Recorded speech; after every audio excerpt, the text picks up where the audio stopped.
Just the two of us. We can make it if we try. Just the two of us. You and I. Hey, dude. So I really like the trade deadline, but I hate the part where we traded fucking Dan away to another podcast. Oh, it sucks. It's the worst.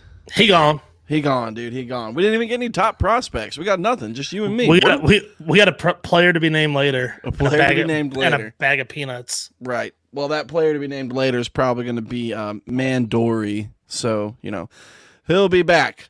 But we're missing Dan this week. Just me and Tone rocking it out. So, y'all stick here with us. We're going to talk about a lot of the usual shit, and then we're going to recap the trade deadline and talk in depth on that. So let's just do it, Tone. What do you say? Yeah, let's nail it. All right, bro.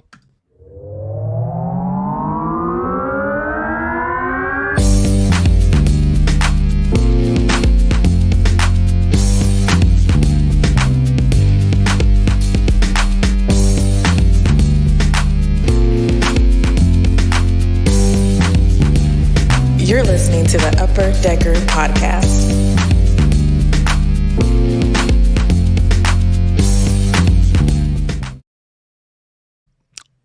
And welcome back to episode 75 of the Upper Decker Podcast. I am your boy, Ty. And I'm your boy, Tone. And we're going to nail it this week. I don't know why I said that. I was like, yeah, let's nail it, dude. Right. And the boys are back in town, baby. Hell yeah. We got number 75, Mr. Barry Zito. Ya boy. I love me some Barry, my dude. He was a 3-time All-Star. He won the Cy Young in 2002. He's a 2-time World Series champ, although he only participated in one of those World Series runs. He was, we'll get into it later. Okay. He was the 2002 wins leader. He won 23 games that year. Whew. He won 15 in a season 4 times, and then 1 time with the 20. He signed a 7-year, $126 million deal with San Francisco in 2007. That made him the highest paid pitcher in baseball history. So Garrett Cole is just laughing in the face of Barry Zito right now. The following year, 2008, Johan Santana signed a 6-year, $137.5. So Barry Zito was the highest paid pitcher for 1 year in MLB history. He actually had Oh, Tone's gone. Oh, he's gone.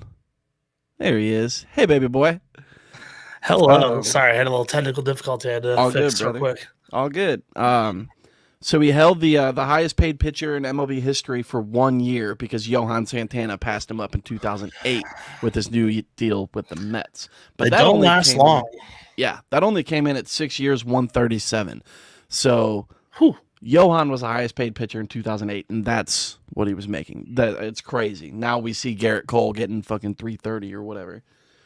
I have the splits of Barry Zito between Oakland and San Francisco, and it's night and fucking day. I put a chart on your side, Tone. You should be able to see it.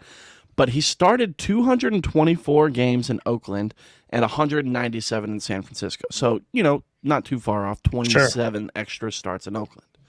He was 102 and 63 in Oakland compared to 63 and 80 in San Francisco. Oh, yeah. San Francisco is much more of a hitter's park or a pitcher's park as well. So, he just imploded, and I don't understand what happened. So his ERA went from 3.58 with Oakland to 4.62 with San Francisco. He threw 1,437 innings in Oakland, 1,134 innings in San Francisco. So significantly less innings for the amount of starts that he had. He walked more in Oakland, but I think that's more because of, innings pitched and availability to do so. But his whip went from 1.256 to a 1.439, and his ERA plus dropped from a 124 to an 87. I don't know what even happened. I was trying to dig through his stats just to find out, if his walk rate was up or if his hits per 9 was up, whatever. The only thing that was up was his whip, so players were just hitting him better. Nothing else, he didn't walk anymore on average, he didn't strike out less on average. His whole career, he had a 6.6 K per nine, and it was just like bouncing back and forth between like 6 and 7.5 all his career. So it's not like he stopped striking people out either. He just fucking Just harder contact and just getting hit harder, man. I don't know. It was pretty crazy. In 2010, so as I was saying earlier, he was left off the playoff roster after getting off to a bad start with San Francisco that year. He admitted to rooting against his own team in the World Series because he was upset over the decision. Wow. So obviously this came out after he retired, but he was like, yeah, dude, I was so fucking upset that I was sitting there in my living room watching these games and I was cheering for the Rangers. So me and Barry Zito got two things. We got something alike there, bro. In 2015, after rehabbing, he signed with the A's. It was a minor league deal, but a deal nonetheless. He didn't make the squad and was assigned to AAA. On September 16th, the A's called him up that season for the remainder of the year. So, 2 weeks left. Sure. But it was just a gesture of, hey, man, we're not going to make the playoffs. We want you to finish as a major leaguer. Come make a couple appearances and make a start or two. So he made his last start on September 26th against the San Francisco Giants, his former team, and Tim Hudson, his former teammate. And Mark Mulder was there in attendance. That was the big three out in Oakland. So he made sure that he was going to be there for that game to support his boys. Hell yeah, dude. That was the big three, man. They were good. Yeah. Yeah, it was crazy because they just came up and out of nowhere, man. And kind of smoldered off a little bit, all three of them. But kind of moldered off. Kind of moldered off just a little bit. But that is a little background on Barry Zito. We got some birthdays this week, Tone. What you think, bro? We got birthdays. We are going to start off with Mad Bum.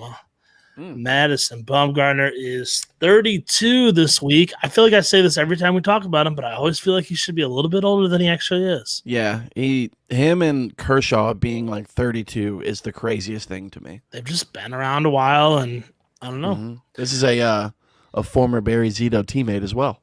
Oh, yeah, that's true. Mm-hmm. That is true. There's some crossover there.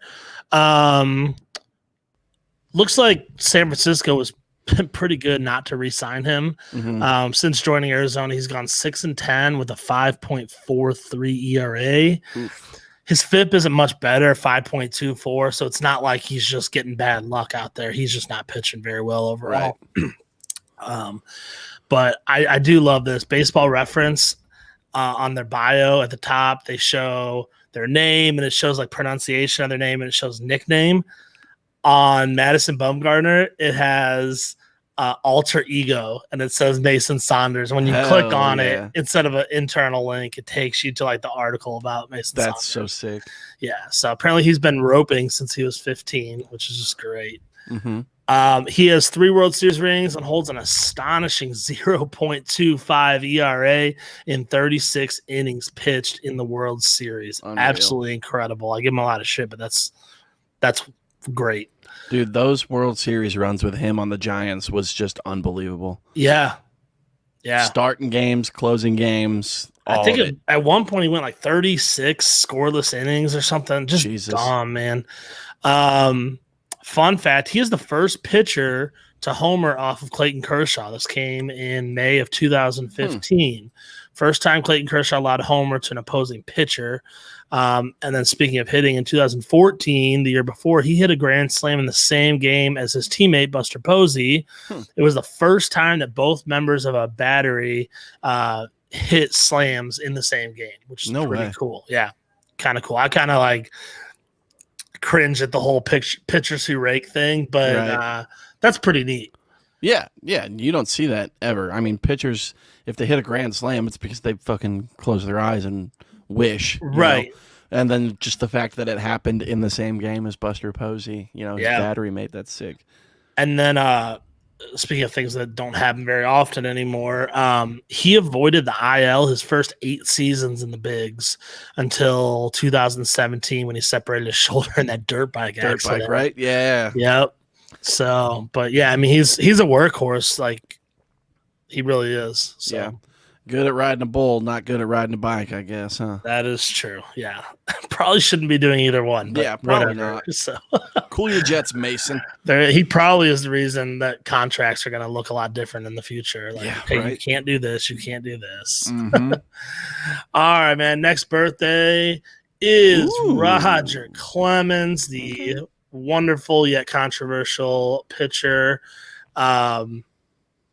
I mean, just absurd how good this guy was. And I know, steroids, like, yeah, but he was really good. Yeah, I do have a question, though. What's the better nickname, the Rocket or the Texas Con Man?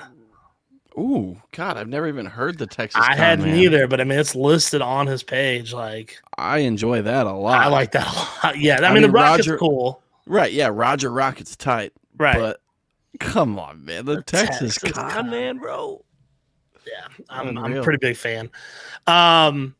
This dude is an MVP as a pitcher, which we know is very hard to do. Mm-hmm. 7 Cy Youngs. That's the most all time. That's 2 more than Randy Johnson, who has the next closest. He's won 2 Triple Crowns, 11 All-Star nods, which is actually kind of surprisingly low. Yeah. You know what I mean? Because I was looking at some of the seasons where he wasn't an All-Star, and he had like just stupid good ERAs and stuff. So maybe he just got to a slow start. Whatever. 7 times won the ERA title and has 2 World Series rings. Jeez. This is crazy. His Cy Young Awards spanned 18 years. He won his first one in 1986, and he won his last Cy Young in 2004. Wow. Yeah, that's hard to do. We talk about a lot of these like great pitchers, and their prime was so short. Like their window was so short. And, right. It's not like he got bad either and then got good again due to steroids or whatever. Like he was just really consistent. So, dude, I think it's so crazy when you talk about Roger Clemens and you're talking like 80s. Like for some reason that doesn't like calculate in my brain. Yeah, but I feel like 2004 is equally as weird though. Like I don't know. I only remember him in like the late 90s, which obviously is not the case. But that's wild, man. Wild. Yeah, so he has the 3rd most strikeouts of all time of any pitcher behind Nolan Ryan and Randy Johnson. He's got 4,672. Jesus. So there's only 17 guys that have surpassed 3,000. So that shows you like how far up he was. It wasn't like there was a bunch of guys right behind him or anything. Like, I mean, there was 15 guys, but there was, below or 14 guys below him, but like there was over 1,600 strikeouts separating that group. So just absolutely wild, man. His win probability added is 77.75. Wow. Which is in very simple terms, basically how many wins they think he added to the team or whatever. That's second all time behind Lefty Grove. Dude, that's insane too. Cause I'm looking at this Baseball Reference right now. He didn't strike out a lot of guys either. He had a career 8.6. Yep. So he just was tenured. He just did that over 24 years and accrued those numbers. And his ERA and WHIP, I mean, they're really good, but they're not like I don't know, they're not. They're not typically in the ERA. ones, right? He's got a 1.173 WHIP over his career. That's good. Yeah. Wow. But he did it very well. He did it for a long time. Yeah. He won 3 Cy Youngs before I was born, and then pitched until I was 15 years old. That's crazy, man. And we talk about the 20-win games a lot. He did it 1, 2, 3, 4, 5. He did that 6 times in his career. He won 20-plus games. Yeah. Fuck. Speaking of 20, he has 2 of the 4 ever 20 strikeout games. That's right. Yeah, the other ones belonging to Max Scherzer and Kerry Wood. Thank you. Yeah, Kerry Wood had a 1-hitter. I think Kerry Woods was probably the most impressive. But 20. I mean, that's insane to me. Yeah, that's wild. It's one game. So, but that's Roger Clemens. Your last birthday and your Tony Tone's dope name of the day is Slim Love. I'd go for some Slim loving right about now, baby. Slim was He was slim. He would be 131 this week. Pretty big old, dude. Get this. Edward Houghton Love was born in Love, Mississippi. Okay. So, like, this is how old it was. Like, his family just ran the town. Like, I think his grandpa, like, founded the town. That's we're talking late 1800s here. Can we just start a town?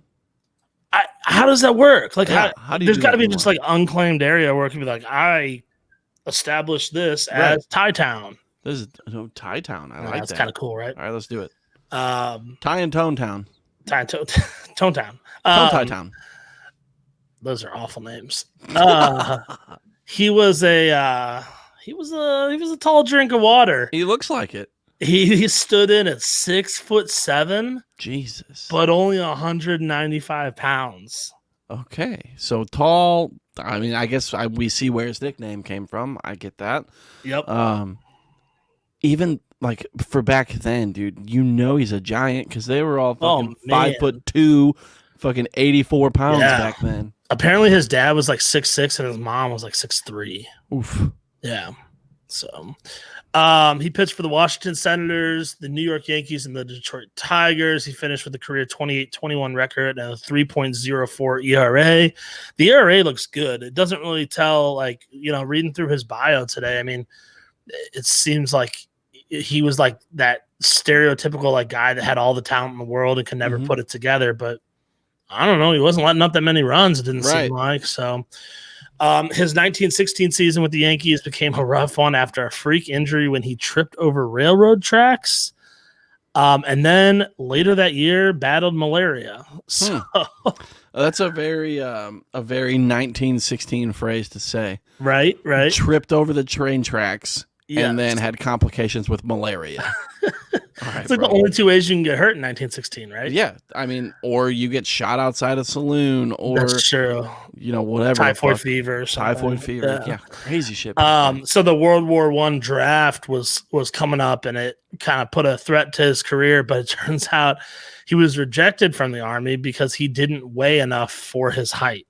Oh wow. Yeah, they basically said you're too skinny, you're too slim. Slim, you're too slim. You're going to go over there. There's going to be a slim chance of survival, and you're going to just rot away probably and deteriorate. How have we not made a Slim Shady joke yet? Well, it's because he had a bright future, so it wasn't shady. Okay, we'll just keep going. Speaking of shady, he died at age 52 after walking directly into the side of a moving vehicle. Get the fuck out of here. He didn't get hit by a car. He didn't walk out in front of a car. He walked into the side of a moving vehicle while trying to cross the street in Memphis, Tennessee. Well, I mean, I guess he is on a whole nother fucking level. Like if you're walking and you're just looking straight ahead, you're 6'7", and then all of a sudden this 6 foot tall car drives in front of you. It's kind of like me stepping on a Lego around my house or something. You know what I mean? Right. A couple bananas, little fake ass foods and stuff, man. Yeah, some thick ass food. Oh, unreal. Well, anyways, that's Slim Love. Those are your birthdays and your Tony Tones. Dope name of the day. Look at baby Clemens, dude. Dang. Little chubster. He looks like he got bullied in school. That's probably why he was such a dickhead in the league, for real. Yeah, that makes sense. Old Slim Love over there and Mad Bum dancing. You never see that. Is that why you did that? Yeah. I actually probably should have put Slim Love on where Clemens is, because that face would go well looking at Todd Frazier. That's true. That's all right. Now Roger's getting his fucking payback. He's like, hey, I've been bullied. Now we're bullying Todd. Look at that.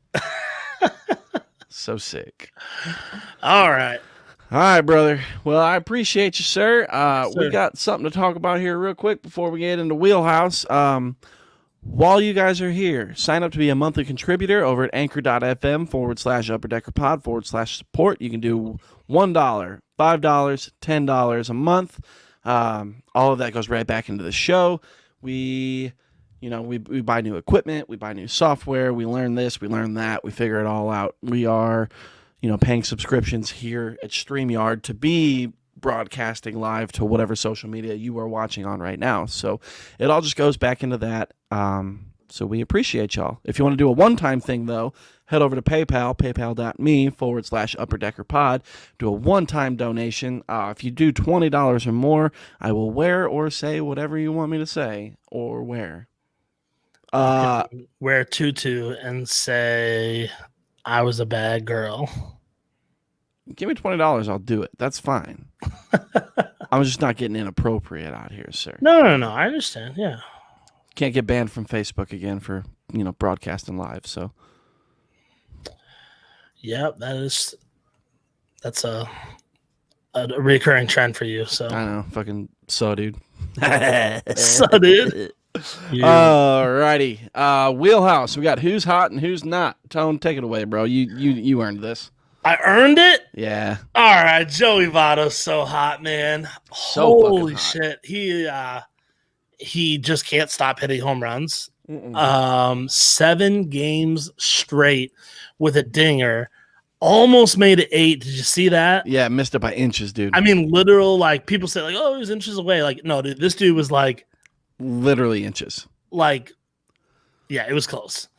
So yeah, 7 straight games with a home run since July 24th. He has played in 8 games. He went 11 for 31. That's a 355 average, a 447 on base, a 1.226 slug, not OPS. That's an incredible OPS.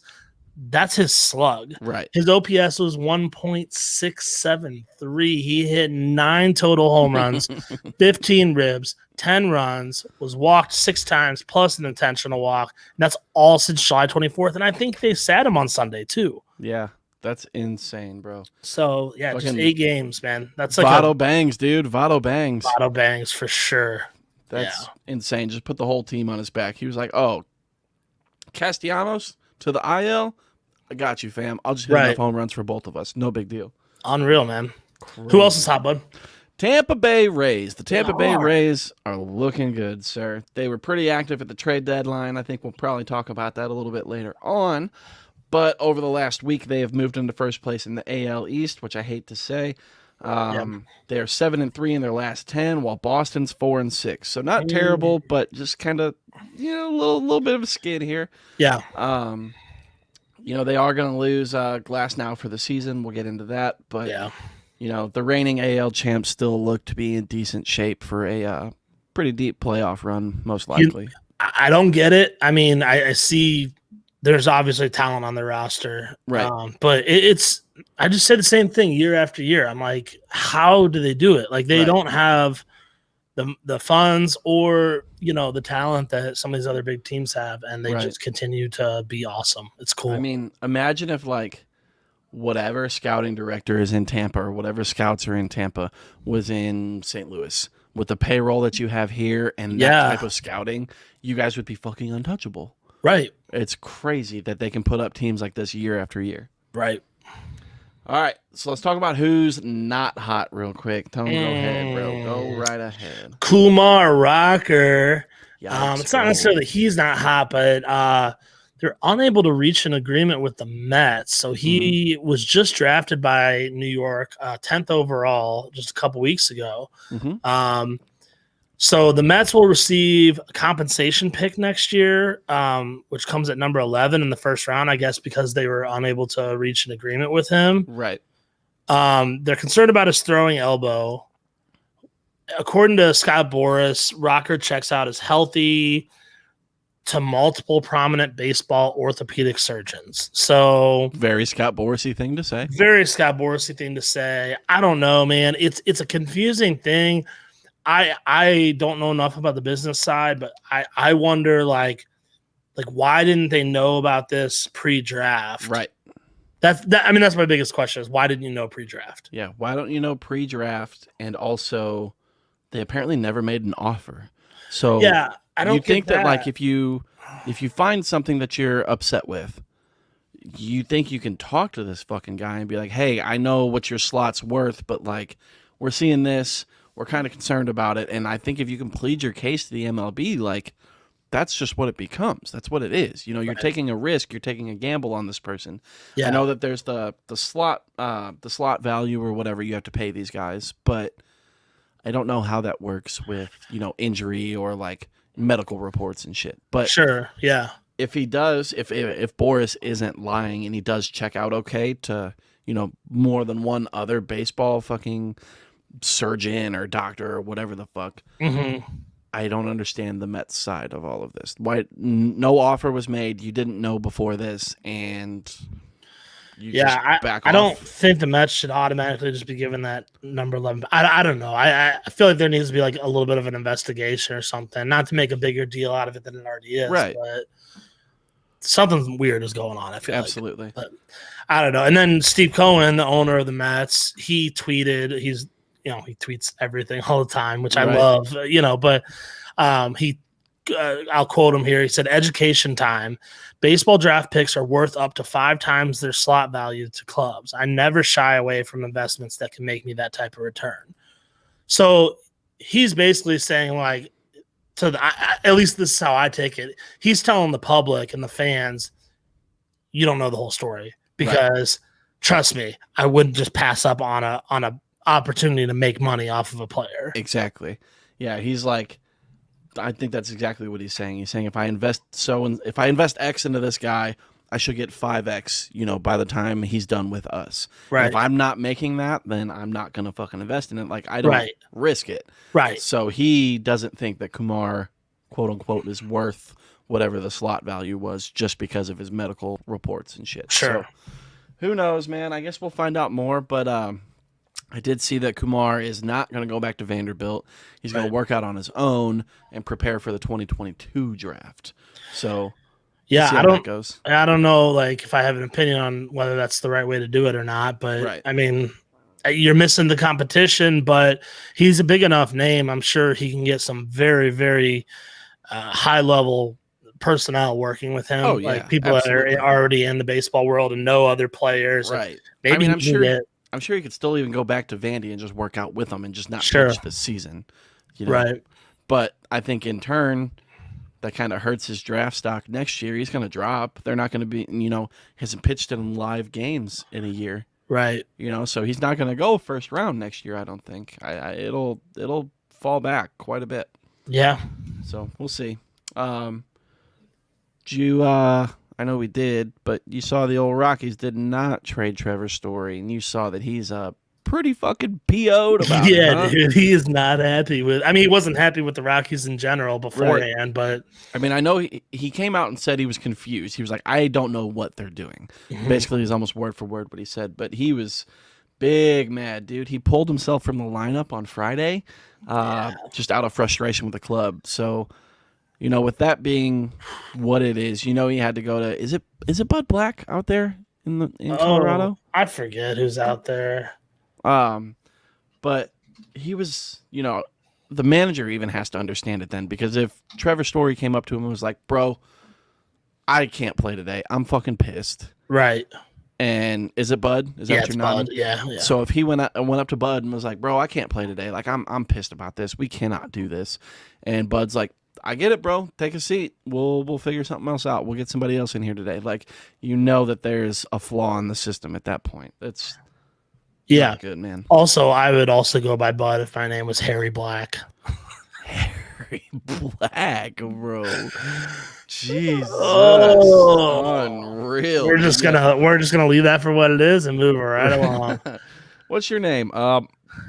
Bud. Harry Black. I go by Bud.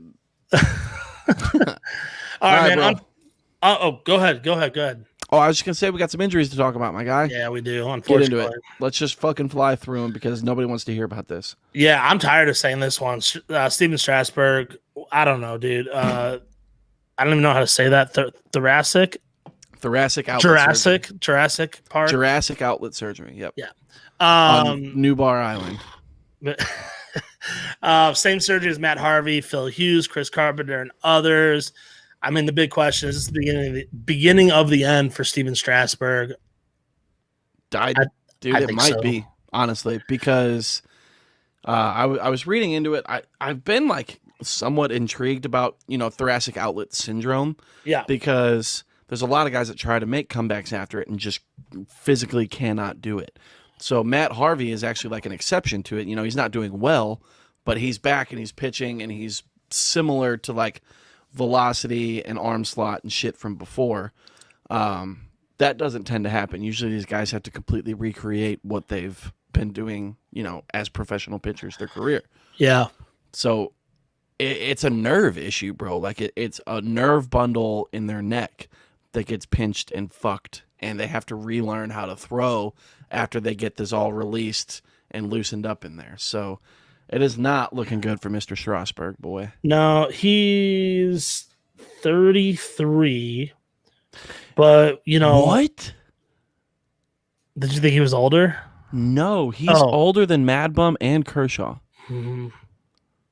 No way. Yeah, he came in the league in 2010 when he was 21 years old. 21? 21. He came up and played in 12 games. Yep. So he didn't come up far behind the other two boys that we just talked about then. No. Holy hell. Yeah. The weird thing is I think what we're not used to seeing is a lot of guys, and I'm not criticizing him for this, but a lot of guys play through their injuries. So we're used to maybe seeing like deflated numbers or inflated, I guess, in the case of ERA and stuff for a while. Right. And that's kind of how you know that something's going on. It's like he knows ahead of time and they shut him down because his numbers are always really good. I mean, if you look at 2020 and 2021, they're not, but he pitched a total of 26 innings between those two seasons. Right. But you go back to 2019, he led the league, the NL at least, in innings pitched. Had a 3.32 ERA, won 18 games, 1.038 WHIP. That was his last full season. That's crazy. But that's been 2 years now. You know what I mean? So right. I don't know. While you were talking about that, dude, I looked it up. So he debuted 2 years after Kershaw and 1 year after Bumgarner. I can't believe he's even been around that long. Wow, that's crazy. I feel like, I remember when he came up and there was all this hype and, I could have swore it was like 4 or 5 years after those boys for sure. Crazy. That's unreal.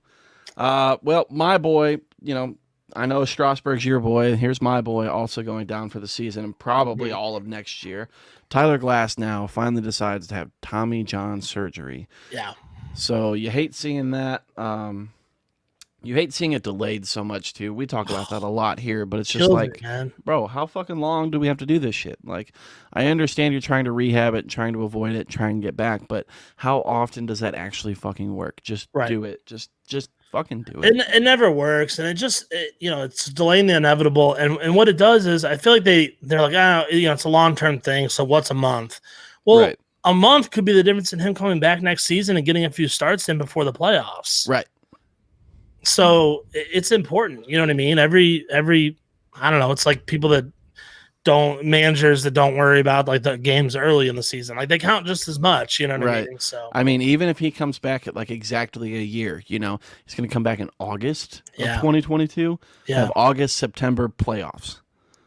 And they're not going to bounce him right back into a full load either. He's going to be a closer or some shit for the final 2 months of the season and maybe like spot start 3 innings or some shit in the playoffs. Like, they could even like bring him out of the bullpen in the playoffs or something. But. Right. I mean, it's just I hate seeing it, and it's obviously surrounding like his whole MLB has to fix this and that. The substance thing. If you're forced to go fucking cold turkey in the middle of the season, and this really did cause something like that, like. MLB's got to figure it out, man. This sucks. Could you see him filing a grievance or something like that? Maybe. I mean, if they can prove that, like, he doesn't have the right grip that he needs, because he's a fucking freak of nature, anyways. He's fucking like 6'8", 225. Sure. You don't have guys like that pitch generally, and throw that hard or whatever. His hands have to just swallow that baseball. So if he needs some type of grip, then he needs some type of grip. So many pitchers talk about needing something. So going cold turkey in the middle of the season, and if that did affect him here, there might be a grievance, man. I don't know. Can you say that again? How his hands swallowed the baseball, but just say it a little slower this time. His hands swallow the baseball. I'm so turned on right now. Speaking of more, by the way, pitching real quick, injuries, sorry. Yes. He's going to be 28 in like 22 days. So by the time he comes back, he could be very well 29, 30 years old. Don't love that. Mm-hmm. Jacob Degrom, they shut him down for another 2 weeks after a setback in his rehab.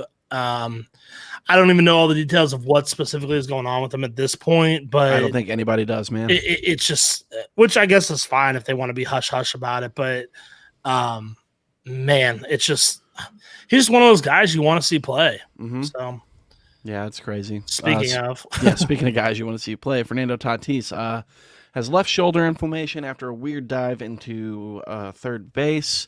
That's that shoulder that he always has issues with. So it's the one that he hyperextended or whatever the fuck earlier in the season, his left shoulder. So probably going to end up having surgery at the end of the season, in the off season, I would assume, to at least help clear some of that shit out. But as of right now, if he doesn't improve over this IL stint, they say that season-ending surgery could be on the table.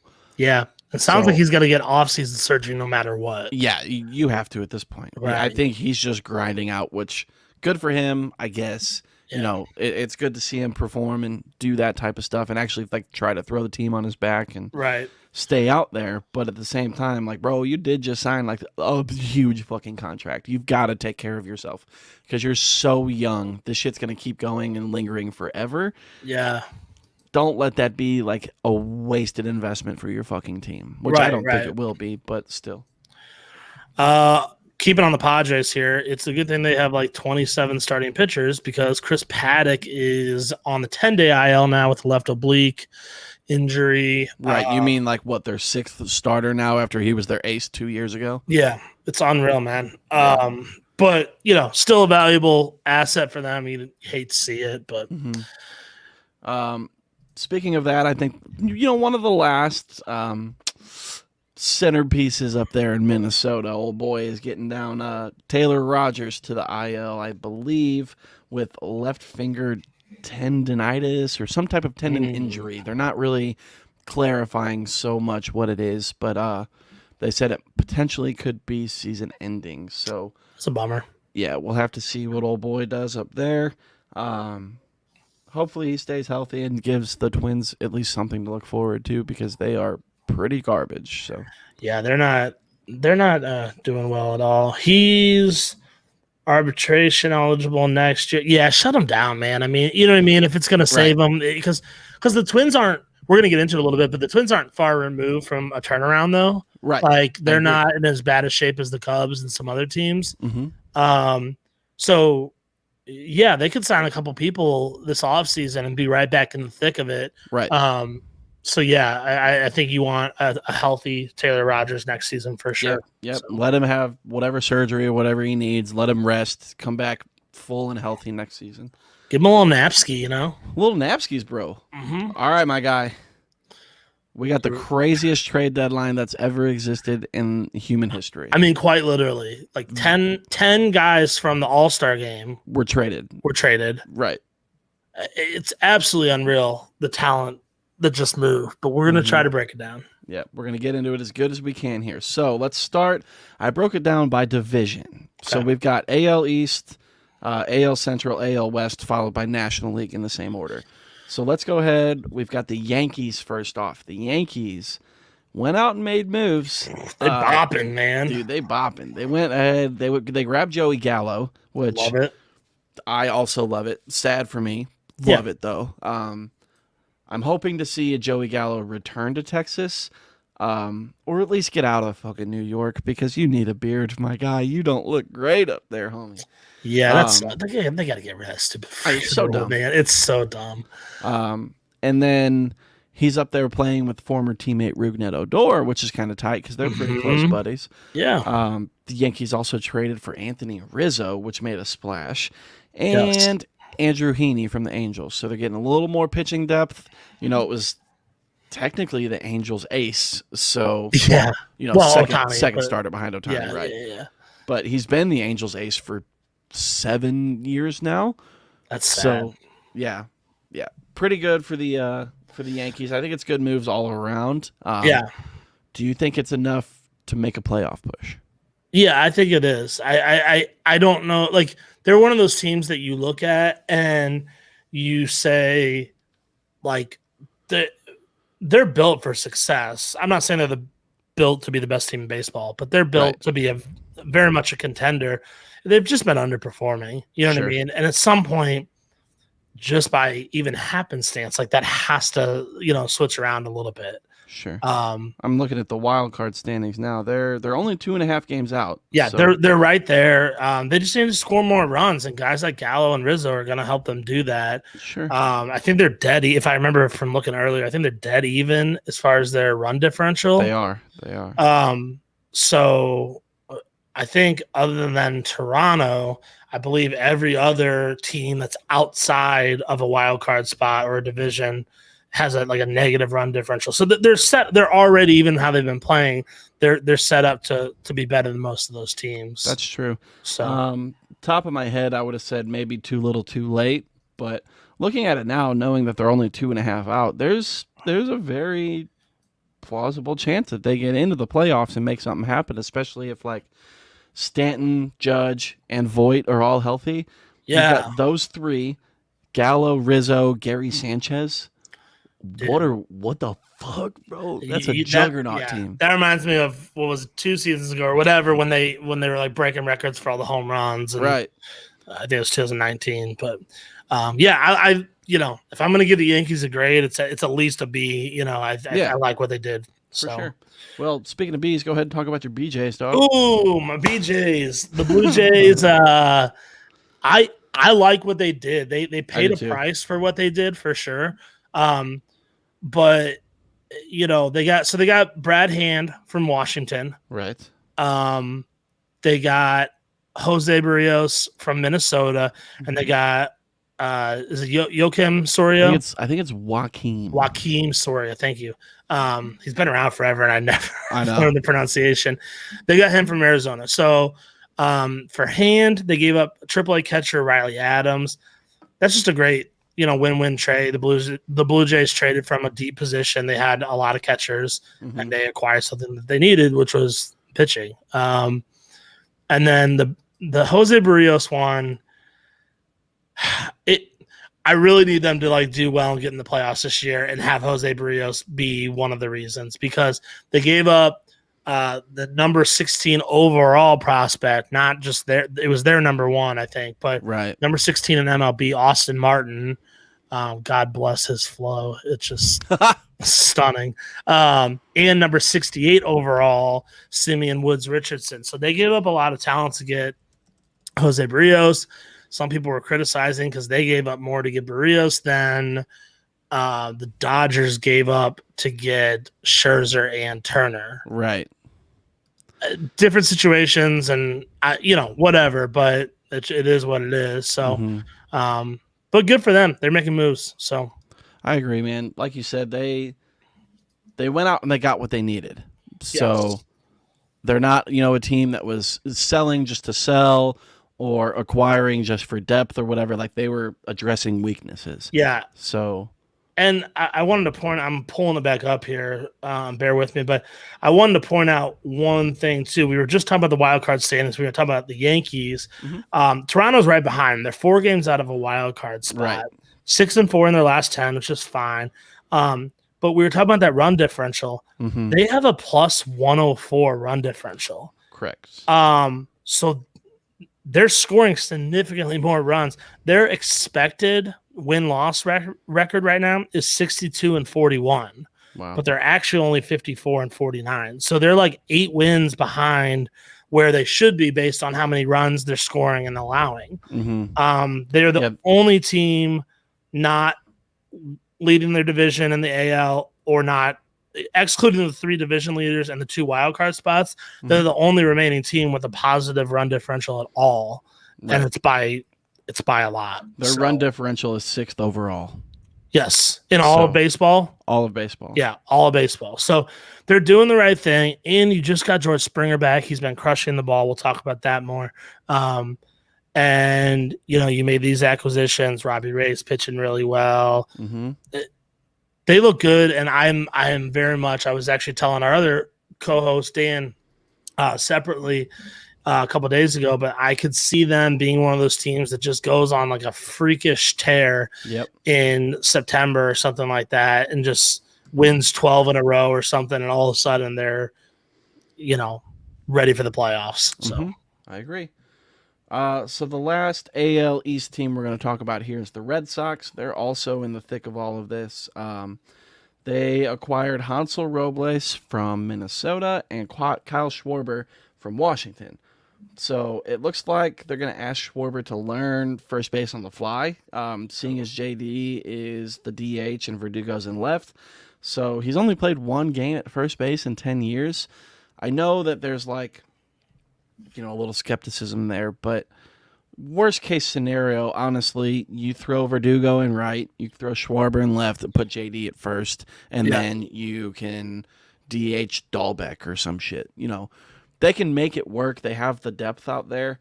I'm excited to see Schwarber out there, and I like that they addressed their bullpen with Hansel Robles, but you would have liked to see them go out, and they were in the mix for like Scherzer.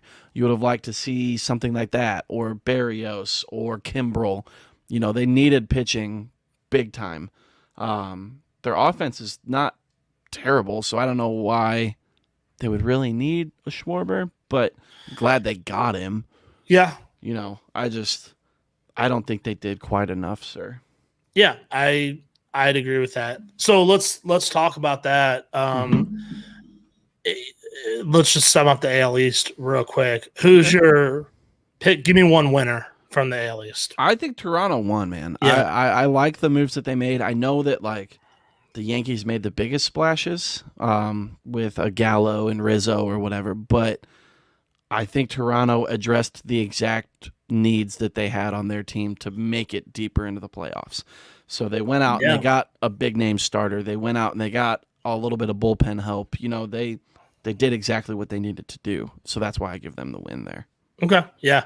I agree with you totally. I'm going to just pick someone else for shits and giggles and say the Yankees. That lineup's just going to be stupid good when they're all healthy, man. Like that's absolutely insane. Like I haven't sat down and written out the 1 through 9, but talking about LeMahieu, Judge, Stanton. You said you reminded me of Gary Sanchez, who I just forget about sometimes, and then Rizzo, and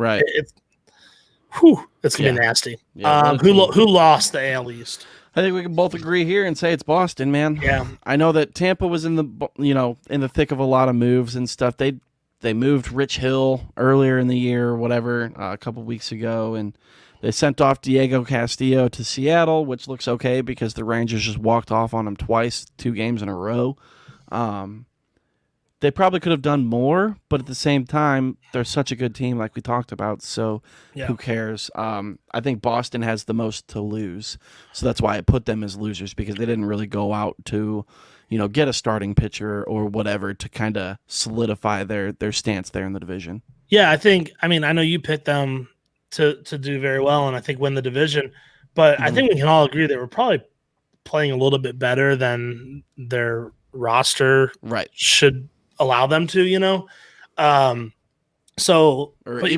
at least like their starting pitching. Like their starting pitching is not great. I know you're getting Chris Sale back, but at the same time, like another piece would have helped you guys so much. And you don't know what kind of Chris Sale you're getting back at this point in his career. But yeah, I just feel like they could have gone out there and said, this is our division. We're not a fluke. We're doing it this year. And they didn't do that. So, All right, bro. Well, let's go ahead and move on. Let's talk about the AL Central. Not a whole lot to do there. Everybody was kind of, set in place, it seems. So yeah, as far as acquisition, like Minnesota did a lot of action, but we kind of sorted our list based on the teams that received players. Right. Minnesota didn't receive anyone. Minor leaguers, but sure. Let's start with Chicago, though. The White Sox. They got Cesar Hernandez from Cleveland. They got Ryan Tepera from the Chicago Cubs, little crosstown trade. Yeah, a little MVP action, dude. And they got Craig Kimbrel as well. I like what they did. I don't really know why Cleveland gave up Cesar Hernandez. Right. The White Sox sent a minor leaguer named Connor with a K, Pilkington. Beautiful. I hate it so much. I hate that name. Connor Kilkington? Nope. I hate it all. I just want to punch him in the face. Don't know what he looks like. Tepera, you already got the MVP joke in there, man. Now he'll get AL MVP votes too. So Right. They did give up Nick Madrigal. That was probably the biggest loss for them. But Right. dude, they have two of the best closers in baseball now. I know. They just went ahead and solidified that bullpen. You know, they got Tepera, they got Kimbrel, they got Hendricks, they got what's his name, Garrett Crotchet. Is that yeah? Got him out there. I mean, their bullpen's crazy, man. And they went ahead and got some second base depth out there with Cesar Hernandez. I know they were kind of in the mix for like Trevor Story or somebody. Like they were talking about making a big name. Javi Baez, I think, was another one they were talking about for a minute just to play second base. But, you know, you get Cesar Hernandez, you ship off a Nick Madrigal, who's got a high ceiling but not performing right now. So the Cubs aren't expecting much out of him this year. So it's not like they're missing much. And I think the White Sox just gearing up for a run, man. That's all they're doing. They're just solidifying their depth. Cleveland Indians were the only other team in the Central to really acquire anyone. They got Miles Straw from Houston. Right. He started to make – go ahead. Was that really like an Indians move, or was that Houston like, yo, we need Phil Matone. Let's fucking change up our whole bullpen? Yeah, that probably should have gone in the AL West. But, right. I mean, Miles Straw started to make a little bit of a name for himself. Yeah. You know, I think it was just – I think it was on this podcast maybe 20 episodes ago. We were like, who? Miles Straw? But, right. You know, I know who he is, and dude's – got lightning speed, and Cleveland does. They can take all the outfield help they can get. Yeah, for sure. But that said, not a big deal. So who's your winner from the AL Central? It's the White Sox. Yeah. I like what they did. I liked them gearing up for that postseason run. Like I said, their bullpen's solidified now. They've probably got the best bullpen in the game. If you know, off the top of my head, I'm not really looking deep into other people's teams right now. You know, I know the Padres have a fucking crazy bullpen, but the White Sox have, like you said, the two best closers in the game right now. So yeah, Liam and Kimbrel, that's nasty. Yeah, I like what they did. I like their chances best. I mean, I hate the fucking White Sox, but I like what they did the best here. I 100% agree with you. I'll also tack on the Twins in a very different direction, but I just feel like they knew they needed to sell, and they did. I don't know. They got good young value in return for some, you know, kind of aging veterans. Like, there's no point where they're at as a club. There's no point to keep Nelson Cruz. You know what I mean? Yeah. It's not going to do them any good. They're not going anywhere this season. So I think they did the right thing. It's not exciting. It's not flashy or sexy, but they did what they had to do. And they still have enough talent to where they could probably turn it around in the next couple of years here. So I agree, man. On the contrary, though, I think Cleveland's a little bit of a loser here, man. Yeah, I know totally. I know there's teams that did, you know, less, like fucking Kansas City, really didn't do anything either.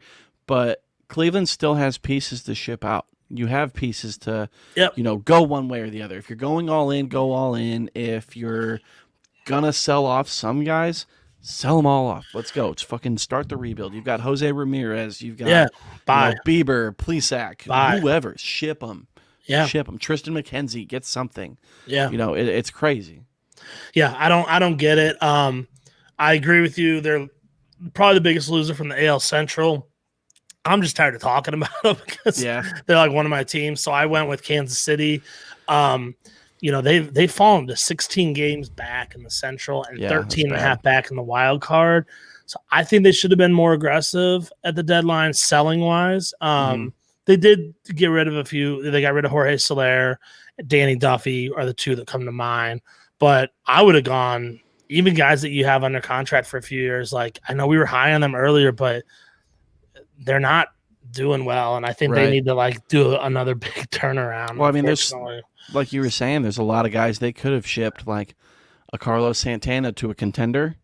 Do it. Carlos Santana would have been a perfect trade Yeah. candidate. I have no idea why he didn't go. I know that KC would burn to the ground, but Salvy's having a fucking career year, bro. Yeah. Get him out there. He's probably got 10-5, right? So I don't know if he True, that's sure. I don't know if he would want to go anywhere else. He might just be totally happy there, but At least talk to him. Try. Maybe address it. Make him available and just see what people offer. The only good player they have that I would hold on to was Whit Merrifield because I forget his exact numbers, but if you look at his contract, it's super team friendly, and they got him locked up for a couple more seasons. I think they got a team option 2 years from now. So yeah, I think they're only paying him like $5 million a year.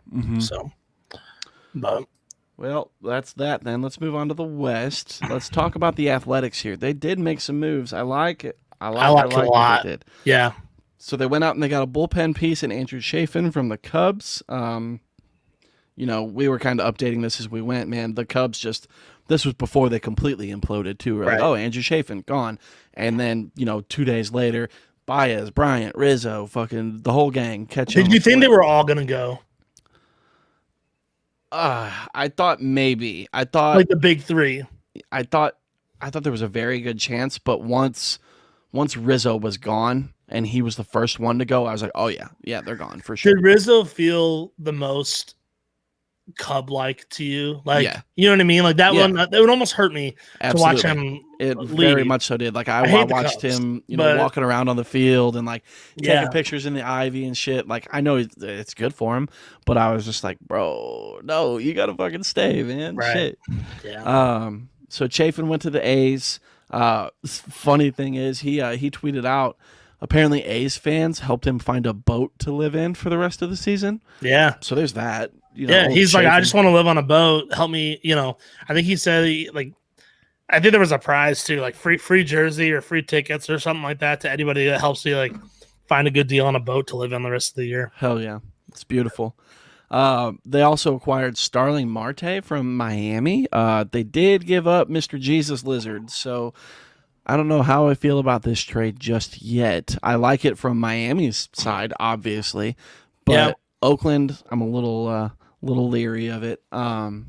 They also, got some depth there with Josh Harrison and a veteran catcher, Yan Gomes. So you haven't really seen like a veteran catcher out in Oakland in quite some time. I mean, they had like Derek Norris and like Kurt Suzuki. But those guys, like back then, they weren't veterans. They weren't that like established winning, tenured guy. Like this is a good move all around. All three of these moves, four of these guys are great pickups, I think, for Oakland. Yeah, absolutely. Heading north a little bit, Seattle Mariners. They acquired Tyler Anderson. I guess there was. Yeah. Tell me about this. I think you know more about this. I'm not 100% sure, but there was a deal in place to send Tyler Anderson from the Pirates to Philly. Mm-hmm. Philly backed out after looking at the medical for some reason. They were like, nah, catch you on the flip. We'll find it somewhere else. And thank God they did because they took Ian Kennedy from the Rangers, Mr. Phillies. Thank you.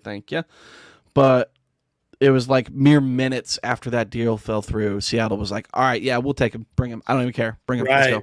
So. Yeah. They got him. And they also got Diego Castillo from Tampa. Mm-hmm. Solid reliever there. I want to kind of roll into Houston here because they're also in the AL West, and it kind of affects Seattle. So Seattle sent Kendall Graveman and Rafael Montero, who I believe you were just talking about last week, correct? Mm-hmm. They sent them to Houston. Right. This was not a popular move in the Seattle clubhouse. No, it was not. I mean, that's your closer, right? And they've been good this year. And he's been good this year. And I don't really see the benefit in that. I don't know why they shipped him off. Yeah, me either. I mean, I don't even know who they got for him is how bad of a deal I think that is. Right. Kendall Graveman, like you said, he's been very well. He's done great for this team. He was their highest trade asset, but like if you're still doing well and you're still going to go for it and you're still going to acquire more bullpen pieces, why did you get rid of your most prominent bullpen piece to get two less unless you're bullpen pieces. He's only signed through this year, so he's a rental for Houston. But again, like Seattle's in the thick of it. Like I don't know what they're finish doing. out the season. You have no loss there. It doesn't make any sense. You're going to turn around and give up prospects for Tyler Anderson and Diego Castillo. Right? Why don't you just hang on to those prospects and keep what you have right now? Who, is Kendall Graveman, and he's better than both of those guys. Hey, how about this? Graveman has pitched in 31 games this season. Yeah. He's got a .79 ERA. Yeah, bro. He's got 10 saves. He's finished 14 games for them. Mm-hmm. And that's after Seattle was trying to make Montero the closer. So, they were trying to have Montero be the closer all season, and he was just imploding. Right. So Graveman was just some guy that they threw in there, and he's been killing it since then. So yeah, don't get that move at all. That's I don't either. To finish out with Houston, though, they went ahead and got Yimi Garcia from the Marlins, so they just went ahead and rebuilt their entire bullpen.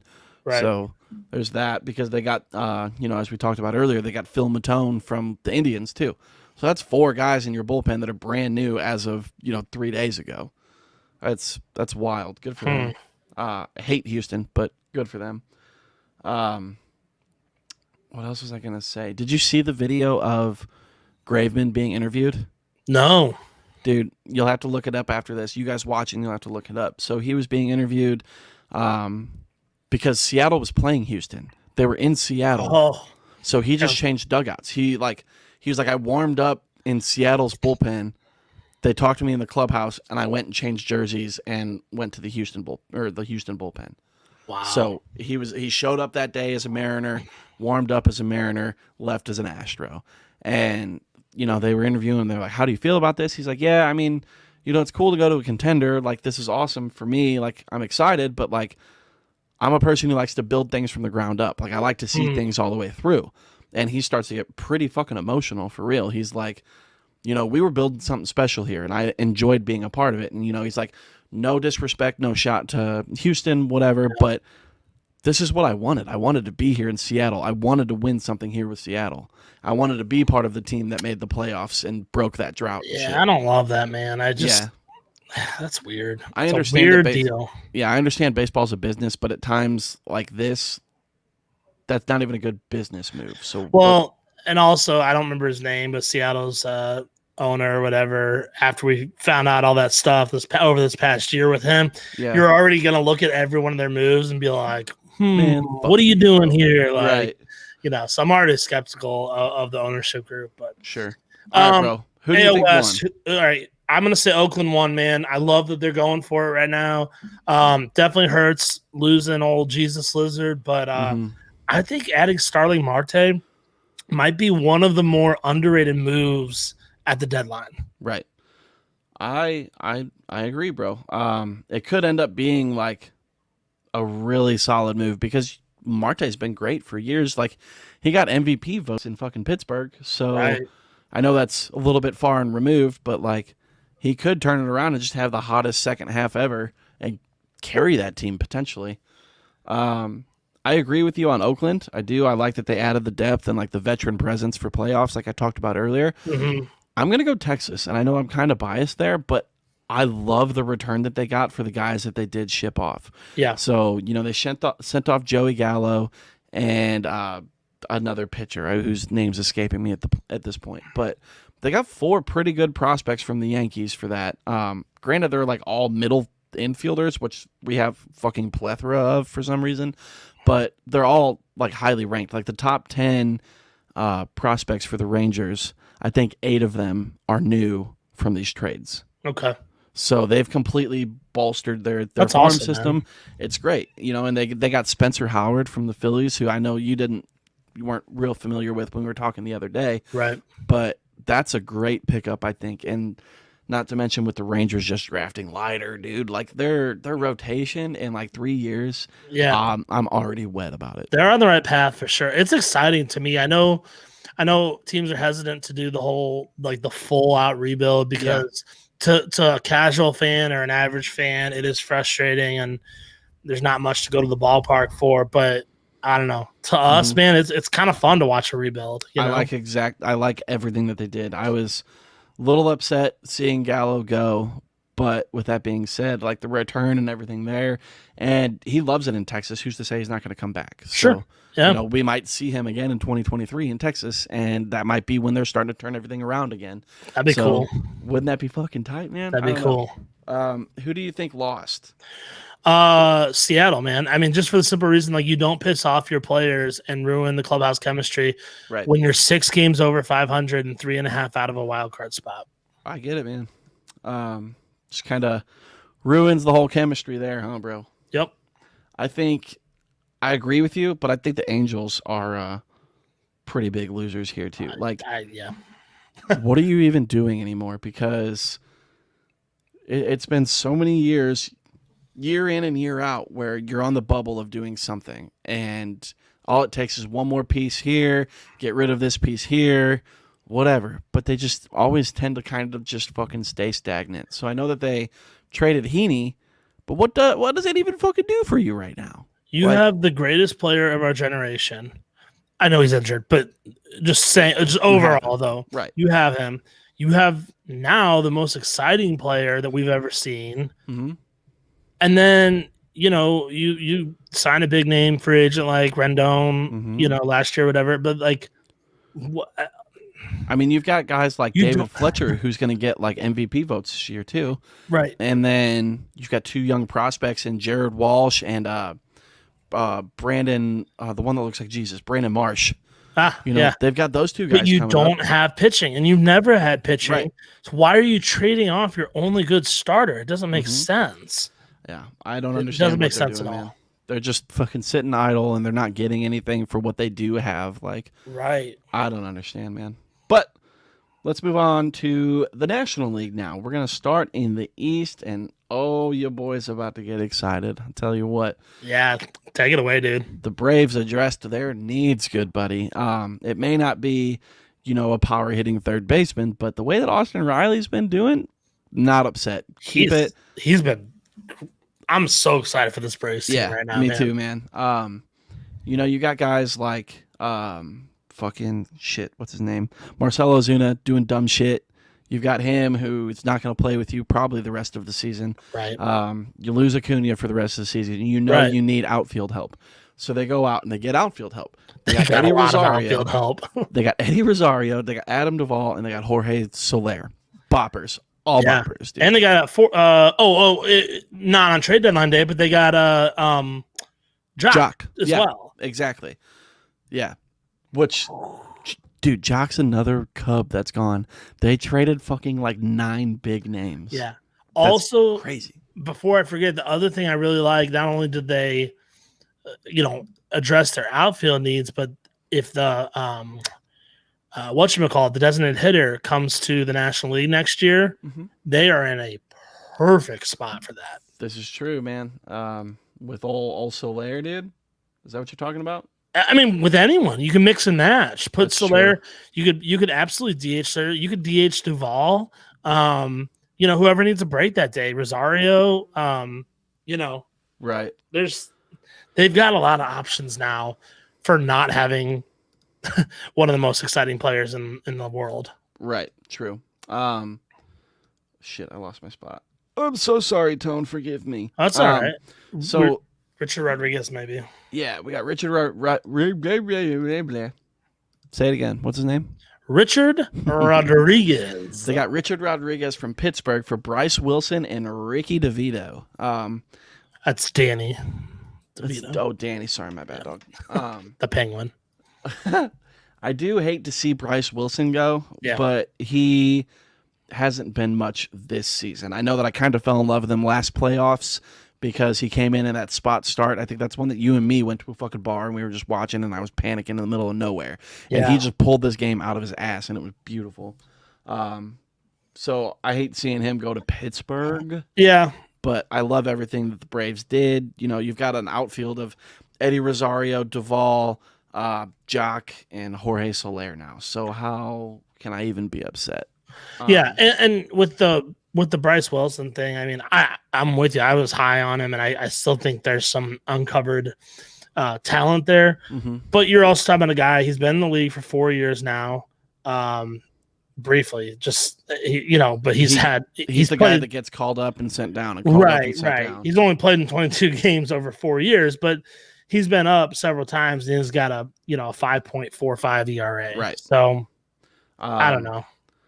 I'm also pretty upset though that they got rid of Pablo Sandoval. Mark it down. Pretty upset. Yeah. What was that? Just a salary? I mean, it was a salary offset. They weren't paying him much though. Yeah, I don't know. So I think it was more of a salary offset for Cleveland because I think they were paying Eddie Rosario more than they were paying Pablo. Yeah. Okay. So they just swapped contracts and then dropped Pablo.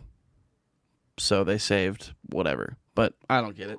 It's stupid. Somebody go sign Pablo, please. Yeah. What about the Phillies, bro? Go ahead. Phillies, familiar face, Freddie Galvis. He's coming back from Baltimore. They sent Tyler Birch, I believe. Birch. I don't know why that was funny. Also, I like this move on both sides. You kind of mentioned it from the Texas side, but they got Kyle Gibson and Ian Kennedy from the Rangers. They sent off Spencer Howard, Kevin Gowdy partner, and Josh Gessner. I barely know her. I ain't guessing her nothing. Yeah, I like it. It's not, life changing or anything for them. I don't think they're gonna make the playoffs still, but right. Good moves though. I mean, they help the team. I mean, they are in second place in the East right now. We've been talking about the East just being the East this year. The Braves are the only team. I know you love run differential. The Braves are the only team with a positive run differential in the East. Yeah, I just based on the moves the Mets and Braves made and what their rosters look like in general. I still don't see the Phillies. I don't know though. You know what? It's a weird freaking division. Yeah, who knows? They're in second place. I think they're 3 games out, and the Braves are 4 games out. So it's fucking anybody's division over there anymore, man. I don't even know. But Kyle Gibson's a very good ad for them. Yeah. I know that they added a few bullpen pieces over the last couple of weeks as well. So Ian Kennedy kind of solidifying that closer role, with Hector Neris being kind of a little bit of a flop this year. That's good for them, man. I like the Phillies, and if the Braves don't make it, the Phillies are the ones that I want to. So I like what they did there. Okay, I like it. And then you've got the Mets. They obviously went out and got Javi Baez and Trevor Williams from the Cubs. The Mets did give up Pete Crow Armstrong, who's an outfield prospect, apparently a very good one. So it's a lot to give up for a rental and a very subpar starter. Yeah. But if I'm to be correct about something tells me Javi Baez is going to re-sign there, and you're not going to be missing out on too much. It's a gamble. We'll see. I mean, he did say when he was asked by reporters, he did not rule out re-signing with Chicago. Right. I mean, neither did Bryant, neither did Rizzo. But they're not. Right. So we'll see. Who knows? I like watching Baez in New York. I like watching Baez play no matter what, but him and Lindor, and then he came up and crushed that fucking dinger in his debut and just pimped the shit out of it right off the bat, dude. Yeah. Beautiful. I love it. Who do you think won in the AL or the NL East, sir? It's Atlanta for me, man. We said it already, but I love what they did in the outfield. They looked, they saw a need. They knew Acuna couldn't be replaced. You're not going to find another Acuna. So, all right, well, we'll just grab 4 different players that we can mix and match and contribute to try to make up for some of that production, at least on the power side. I agree. I'm with you there with Atlanta. Just to be a little different, I'm going to say Washington. They saw that they weren't going anywhere. They saw that they had pieces to get rid of, and they did that. So good on them. Yeah. Losers, I'm going to put none, honestly. Like, the Mets, I think, are great where they're at. Getting Baez only makes you better. Right. Phillies addressed what they needed. Braves got what they needed. and I mean, I already talked about Washington, Miami. They got Luzardo. They acquired pieces that they could use later on. Like their starting rotation next year It's gonna be is stupid. going to be fucking gross. Yeah. So I put there's no losers. Every team in the East actually addressed all of their needs very well, I think. So Yeah, I agree with you totally. I wanted to come up with something. So if I had to pick, I guess I'd say the Mets. I just think they could have done a little bit more. They weren't losers by any means, Right. but I think they could have done more on the pitching side. Granted, I think the trade deadline was right before they found out that Degrom had a setback, but yeah, they've been playing that game with Degrom all year, and I feel like they could have just done a little bit more, even though I like Stroman and Walker. Mhm. Baez definitely helps the offense. I am not as high on Baez as you are. Sure. I think he's a good player. I think he's a little bit overrated.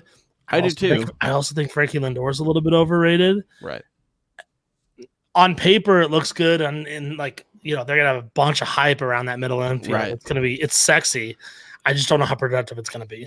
Yeah, I think maybe getting a change of scenery and putting him right into the mix of things in New York is going to do him wonders. Let's move on to the Central here. So we'll talk about your Birds here in a second, all the great moves that they made. The Reds, they went out and they got Michael Givens from New York. Cincinnati, was it from New York? I don't think so. I think it's from Colorado. Colorado, yeah. Sorry, that might have been my bad there. That's okay. Got Michael Givens from Colorado. Cincinnati also acquired 2 other relievers from the Yankees, Luis Sessa and Justin Wilson. There you go. The Reds clearly see a path to the playoffs, and they're going for it. They addressed their need, their bullpen. Right. They could have done more for starting pitching, I think. Maybe gone out and maybe tried for a Kyle Gibson, German Marquez, John Gray. I know that the Rockies said that they weren't going to trade any of those guys, but doesn't hurt to fucking try. Do something. Yeah, absolutely, man. I don't think any NL Central team is going to get a wild card spot, but they, it's just a fight for that division, and they're not that far behind Milwaukee. So True. Speaking of Milwaukee, they got Eduardo Escobar. Mm-hmm. I like it, man. I do too. I think he slots right in. I think, change of scenery again for Eddie will be good. He was, just in 2019 was a fucking stud, was killing it in Arizona. I know he kind of had a down 2020. He hasn't been as good in 2021, but change of scenery, going to a contender, it tends to do people well. So we'll see. Yeah. Go ahead and talk about this. Oh, man. All right. Cardinals and Twins made a little swap. Cardinals sent John Gant for J Happ while they were playing each other this weekend. Yep. How you feel about that? I don't get it. It's not even that I don't like it. I just don't get it. I don't get what the intention was there. Let me move on real quick. The other move they made was John Lester from Washington, part of Washington's big, sale that they had. We sent Lane Thomas. This one I get a little bit more. I know J-Hab and John Lester are both old, past their prime pitchers. The Lester deal just makes a little bit more sense. A guy that's pitched well in high leverage situations, and there really wasn't room for Lane Thomas, especially now that Bader's been crushing the ball. He's had chances, Lane Thomas has, and he just hasn't been able to put it together. So I kind of get that one, but I don't get the John Gant for J Happ whatsoever. I like J Happ too. I really do, but I just don't think it makes any sense. You're just swapping an old left-handed John Gant for John Gant. Right. Why not take the younger version? Because you might be able to turn him into something. You're not going to change who J Happ is at this point in his career. So, I don't know. But that said, NL Central, who won to you? I say the Cubs, man. It takes balls to do what they did. It really does. So they realize that they're kind of at the end of an era here with Baez, Rizzo, and Bryant. And like you brought up earlier, you didn't expect all 3 of them to go. And when they did, it just kind of brought everything down. It's like, oh shit, they're fucking doing it. So they had the pieces to sell, and they did. They bolstered their farm system, and they're gearing up to make a comeback in a couple of years. So I just liked the full commitment. Like, just let's fucking do it. Let's get it out of the way. Let's get it done with now and get what we can. Yeah, I don't disagree at all. They did the right thing. I went with Milwaukee just to switch it up. I mean, they got Eduardo Escobar. I do like that. But, like, overall, man, I think the division kind of, like, did at the trade deadline what they do on the field during the season. It's kind of just it's kind of just a crappy division. It was kind of a crappy trade deadline overall for the NL Central. Yep. I mean, I guess the Pirates couldn't really sell much more than they did because I was going to say they've done so much since the offseason. I couldn't even really grade them. Like, I love what the Pirates have done since the end of 2020. They've gotten rid of so many people. They've swapped this, they've swapped that, and they've built up. And they're trying to make some type of something. It seems. Right. So we'll see. I like now they're just going to spend some money and try to compete. Exactly. Right. So losers, we could probably both agree. St. Louis. Yeah, for sure, man. My exact notes on the outline are, y'all ain't doing shit either for real. So no, they're not. About where I'm at. Yeah, I said you got innings, cool. Like you got innings eaters, and that's it. Like, but now your starting rotation looks more like the founding fathers than like they got 3 guys that are 37 or older in their starting rotation. Oh yeah, pretty sure Wainwright, Lester, and Hap. Yeah, and then when Michaelis comes back, I mean he's not young by any means. Kim's not that young. Yeah, so. Yeah, I don't know, man. It's crazy. Is there anything else on the Central? Or should we move on to the West? Let's move on to the West. All right, let's do it. We've got the NL West here. The Dodgers, they went ahead and did things. Pretty big things. We'll start here with Max Scherzer and Trey Turner. Obviously, that is just an insane get. We heard that they were both available, and the Dodgers wasted no time. They scooped right in. They sent Keibert Ruiz, Josiah Gray, Gerardo Carrillo, and Donovan Casey to Washington. In my eyes, that's kind of light for a Max Scherzer and a Trey Turner. Like, yeah. What? I mean, I know that Keibert Ruiz and Josiah Gray are big, but like, no major league ready talent, no nothing. You just ship off 4 prospects and call it a fucking day. I guess. I don't know. Yeah. I also think it's funny. Kenny Rosenthal kind of jumped the gun. You were talking about this the other day when it happened. He reported that Scherzer to the Padres was close, or they were finalizing or whatever. And obviously that didn't happen because an hour later the Dodgers fucking had him. I think he said it was inches away was his like exact wording. Yeah, he literally said it was, all but done. Yeah, all but done basically. So you gotta watch yourself there, Kenny. Yep. We talked about it earlier. The Dodgers also acquired Danny Duffy from KC, who waived his 10-5 rule to be traded. Don't really blame you, sir. Go ahead and get on to the reigning World Series contenders and probably the favorites for 2021 now. I think it's weird, though, that Kansas City gets a player to be named later for a franchise pitcher. Like, he's only been with KC. Yeah. And it's wild that they didn't even like discuss like, oh yeah, let's get somebody, let's get something. They're just like, nah, just have him. He's yours. It's weird. He kind of reminds me of like a Kyle Gibson type or something, and like they got stuff back. I don't know. I don't really understand that. So he's not an ace anymore. He was obviously the ace for Kansas City, but at the same time, it's like not a single name came to mind. Yeah, like not one name. I kind of want to,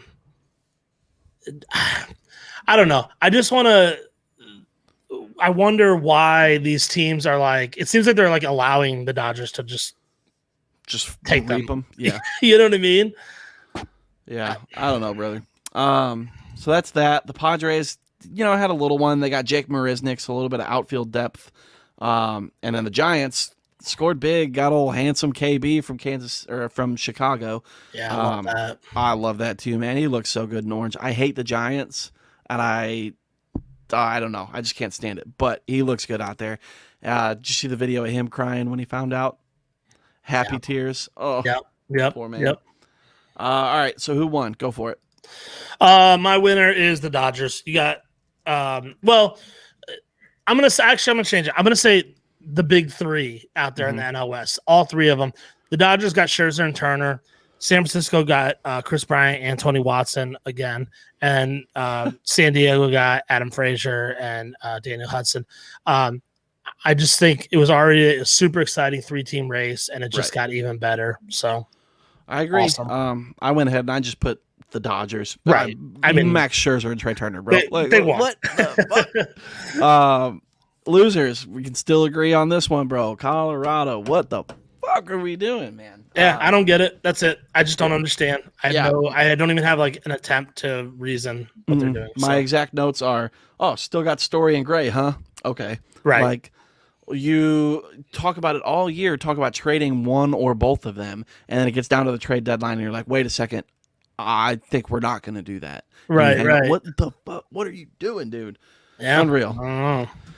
So that wraps up the old trade analysis stuff. Let's we got 3 little headlines here to talk about before we get into our boys to close out the episode.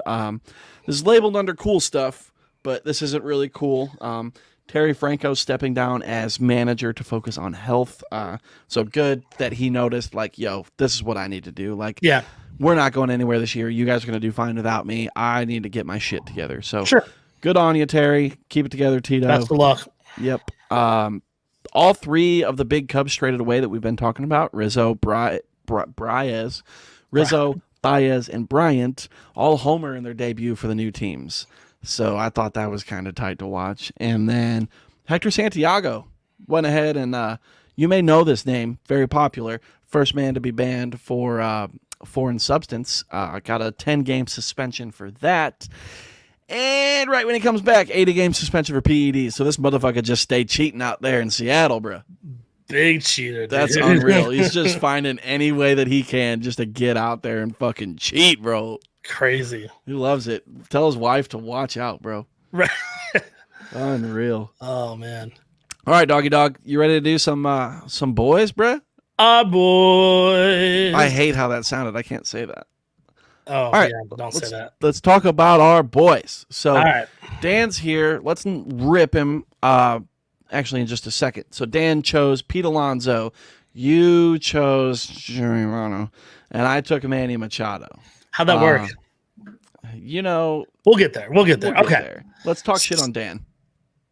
He chose Pete Alonso. Petey was 5 for 29, had a 172, 226, 310, 536. Very un-Petey like. I will give you that at least. The old polar bear was ice cold, my dude. He had a home run, 9 total bases, 3 ribs, 2 runs, 2 walks, 4 Ks. No stolen base, only 14 boy points. Yikes. 14 boy points. Tragic. Now, if you didn't have the single best week in baseball history by a single player, I would have won. Throw it up, bro. You had a great week. Machado did very, very well. Yeah, 9 for 21, 429, 478, 905, 1.383 OPS, 3 dingers, 19 total bases, stolen bases. He stole 19 this week, bro. 7 ribs, 6 runs, 2 walks, 4 strikeouts, 37 boy points, which would have been a high since we've done this system. But then you went ahead and just fucked my whole shit right up with Mr. Votto. Votto went off. Same amount of hits, actually a lower average, but it was the and lower on base. Yep. I mean, still pretty good, right? 375, 448. It's all right. 25 and a 1.69. Nice. 8 OPS. He hit 7 bombs. 30 total bases, 11 ribs, 8 runs. Just absolutely unreal. 55 boy points. And a new record for boy points. I don't know if that one will ever be beat. Yeah, impossible. It can't be beat unless 8 home runs. right. What the fuck, bro? Yeah, and they even sat him on Sunday, so he missed a game in there that he could have contributed more. So right. Yeah, that's crazy, man. Well, congratulations to you. You are up 7 to 5.5. I'm holding up the rear with 4.5. So that's hold my rear. Lot of fun. Shut up, dude. I don't want to talk about your rear right now. Okay. this upcoming week. We spun last week. I spun the Central. Tone, you got the East. Dan got the West. So although Dan's not here, we let him pick his own boy. Go ahead and throw that up for us, Tone. Ooh, some Star Trek action, huh? Oh, yeah.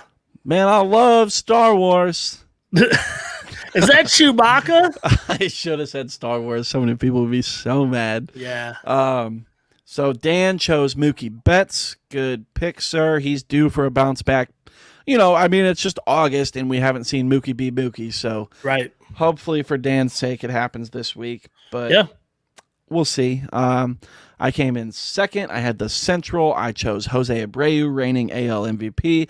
I know that he just took a 99er off the side of the head from Karinchak, but I think he's all right. He played that game, so yeah, he ran. He'll be okay. So yeah, he ran. Tony La Russa ran too. Tony ran. Tony scooted, squirmed. He that was weird, dude. It was uncomfortable. And then I took George Springer. He's back. He's healthy, and he's bopping right now. So big bopping up hoping there he in can Toronto. pull a Joey Votto. So all right. So I don't know how we're doing this. You controlled it last time. I just spun. Yeah. Central was the first one to come up. Write it down for me. Write what down? Central. Okay. Just remember that. Okay. Remember this order. I'll remember it. I don't need to write that down. All right. Central. And then we move on to the AL and NL West. Okay. Central West. See it. And then East. Central, West, and East. Okay. Cool. So that is how we'll figure it out. We'll get those next week. Wait, but who has what? Right. I don't know. I don't know how we did it last week. How did we figure it out? No, we did. It's random. We just decided it's random. We're just doing it random. Oh, did we do names? Yeah. So like I'm gonna say you. All right. Spin for tie. Spin for tie. No, don't tell me how to do it. Spin for tie. I've got another wheel here that has our three names on it. All right. Well, then start with the Central because that's what you did first. All right. It's you, bro. Now recount. All right. It's you, bro. I've got Central. And then It was the second name? Or no, it was West or something. Yep, it's me. In the West? So then Dan gets East. All right, cool. You're Central, I'm West, Dan's East. Right? Yeah. Sick. That's how we're doing it, dude. That's how we're doing it anyways. I mean, you're going to fucking end up picking, like, I don't know, Eddie Escobar, and he's going to hit 37 dingers or some shit. So probably, yeah. Unreal, bro. Can't even believe you. Aha. All right, everybody. I want to thank y'all for listening this week to episode 75 of the Upper Decker Podcast. We appreciate you tuning in. Tell us what you think over on our social media platforms. Head over Twitter, Facebook, YouTube, TikTok. We haven't used TikTok. We're fucking figuring it out. Instagram, we're also figuring that out. I want to post sexy pictures of Tone every day, but he won't allow me to. So head over there. Maybe one of these days he'll let me. It's all at Upper Decker Pod. Tone, where can they listen to us if they don't want to tune in for the live streams, which they should tune in for the live streams Mondays, 6:15 p.m., Facebook, Twitter, and YouTube. But if they don't want to do that, where can they listen to us? Yeah, live streams are the way to go, or watch our videos on YouTube later. But if you want to just listen, you can search for Upper Decker Podcast on Spotify, Apple Podcasts, Google Podcasts, tons of platforms. If you are on any of those places, if they allow you to leave a review or rating, please do so. Let us know how good we're doing. It kind of just helps us out and helps us move up. We also would like to ask for your monies. If you would like to donate some money, Ty talked about it earlier, but I'll hit it again. Go to anchor.fm/upperdeckerpod/support. You can send it to donate $1 or $5 or $10 a month. Just helps support the show. We're doing things like improving equipment. We've got streaming fees. We've got merchandise, website fees, all sorts of crap. We're broke. I'm just gonna be honest. We're broke. We don't have any money. Tone has 4 kids to feed. I do.